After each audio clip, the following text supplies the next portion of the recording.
Hello, Jamison. How you doing, man? Sorry, I won't be able to make a call tonight. I have a car problem. Anyway, I gotta go sort that out. And so I'm gonna read your book. And no, I'm not wearing makeup. It's sunscreen. Because I went for a swim. I have the sickness, but I stayed away from everyone and I just went for a swim because you can only stay inside so long and you start going crazy. So I had to get out. Anyway, I miss you, man. Normally you'd be with us, so we miss swimming, but we'll get a catch up. It's all good. I'll see you as soon as I can, dude. Anyway, got a book for you, and it's called The Whisper. Da-da-da-da. Da-da-da-da. There once was a little girl who loved stories. She loved how the words and pictures took her to a new and secret places that existed in a world all her own. The characters became her friends, and quite often she grew to love them. One afternoon, while waiting for school to be dismissed, the little girl noticed a mysterious book perched high up on a shelf. Oh, on a single shelf. "What's that book?" she asked the teacher. "That is a magical book of stories," replied her teacher. "It was a gift from my grandmother when I was just about your age. I have an idea. Would you like to borrow it for the night?" "Oh, yes, please. Thank you," said the little girl, just as the clock struck 3. The teacher gave her the book, and with great anticipation, the little girl sprinted out the door and ran all the way home.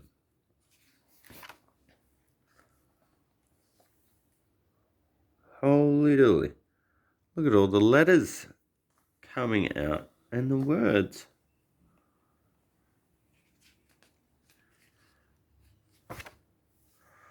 Once home, the little girl greeted her dog and ate supper. And when she was just about to burst with excitement, she escaped to a room to read. The little girl opened the book and began turning through the pages one by one. Each picture was more beautiful and curious than the next. By the time she arrived at the very last page, she could scarcely see, for her eyes were filled with tears. Where were the words? Where were the stories? It's not a book of stories without any words, she thought.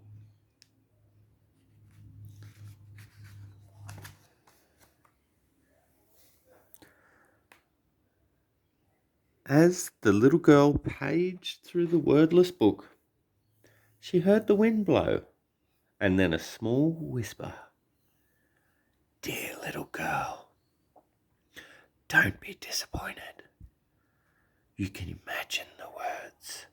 You can imagine the stories. Start with a few simple words and imagine from there.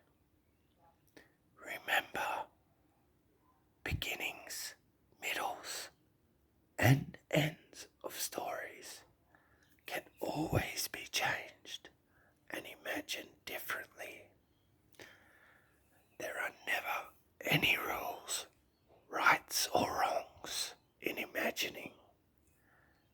Imagining just is." The whisper sounded so knowing and wise to the little girl that she opened the book to the first page and began.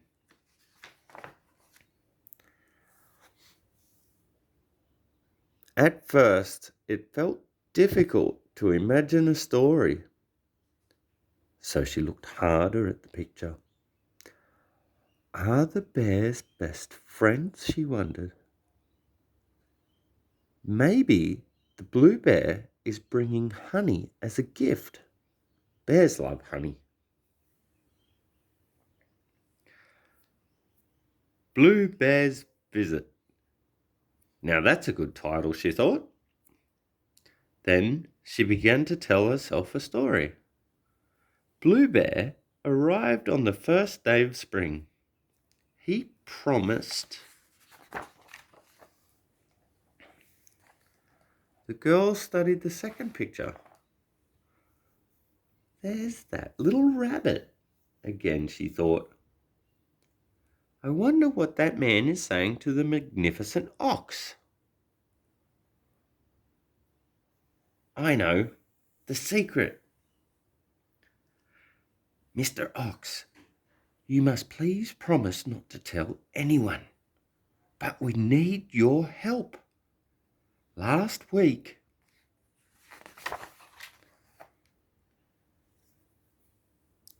the words began to come more and more easily to the little girl.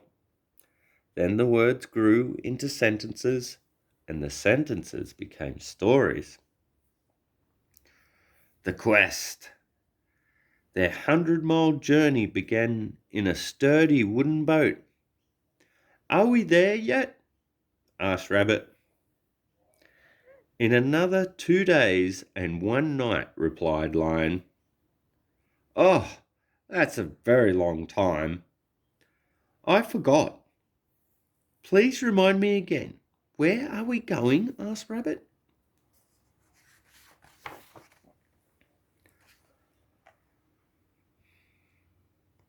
Tiger's Prayer. Ooh.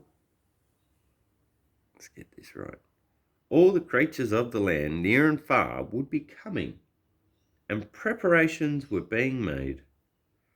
The clown in the pointed hat would play music on his accordion. The wind horse would jump through hoops. Tea would be served exactly at noon, for Tiger had something important to say. A birthday party. As instructed, we arrived at exactly 3:33. 1 4-leaf clover and a large pot of hot, steeping tea had been purposefully placed near the entrance of the woods. An owl perched in a tree to our left asked, "Hoo, hoo," and we promptly answered with the secret password. Our job was to bring the birthday cake, vanilla with vanilla cream frosting and black raspberry filling, with exactly 6 candles on top. Pan was very particular, and you could never quite know what to expect. But he insisted on throwing the surprise birthday party for the magical cloak. One night, a mysterious man in an elaborate cloak sailed in our harbour. Quite quickly, it became obvious to us that he was some kind of wizard or magician, for he could blow bubbles in the shapes of things. What was even more extraordinary was the bubbles, once released, became real. Before long, enormous white whales filled our once calm harbour. Amazing as it was to see, we had to do something quickly to the Golden Key. That very morning, Owl told us he would pick us up at midnight. We must be on time and prepared for anything. He held the small golden key tightly in his beak as we flew into the indigo night sky. We were ready to face. What is that? Word by word, hour after hour, the little girl imagined an entire story for each page, and when the moon was full and bright, she grew sleepy and drifted off into a dream world woven out of threads of the pictures and the stories she had imagined.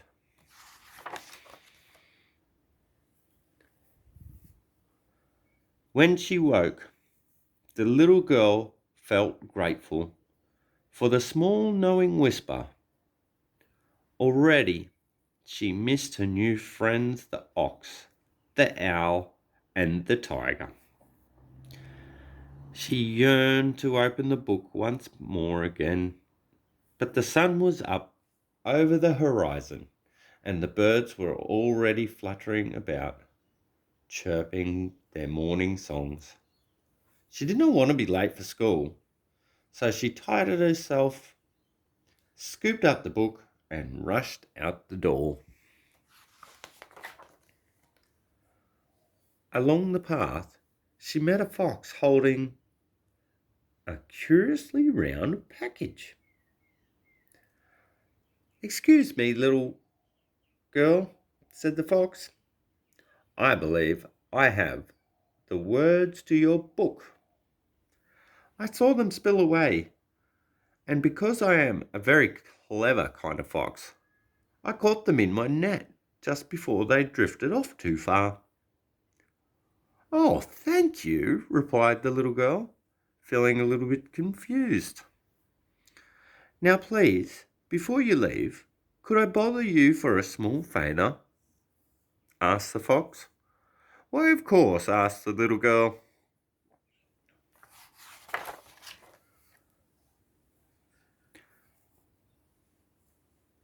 The fox? Oh, look, she helped the fox pick the grapes or the fruit. Doesn't say it, but that's what they're doing. The fox thanked the little girl, and the little girl thanked the fox. And she gathered the book and the bundle of words and hurried down the path towards school once again.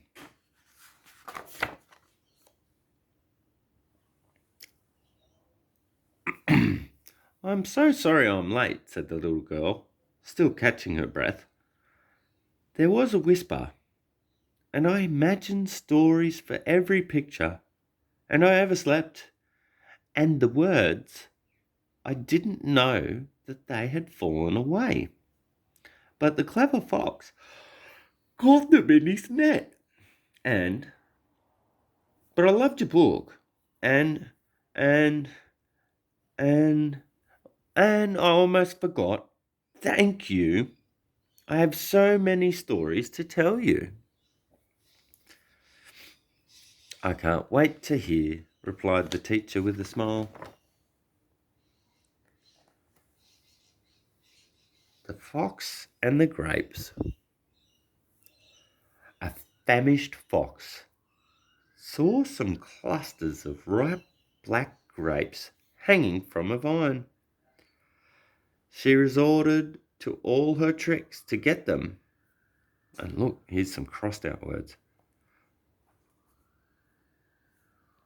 So there's a story and it got rewritten. But the fox is of a very clever kind. So she imagined her story differently, and the grapes tasted ever so sweet. The end.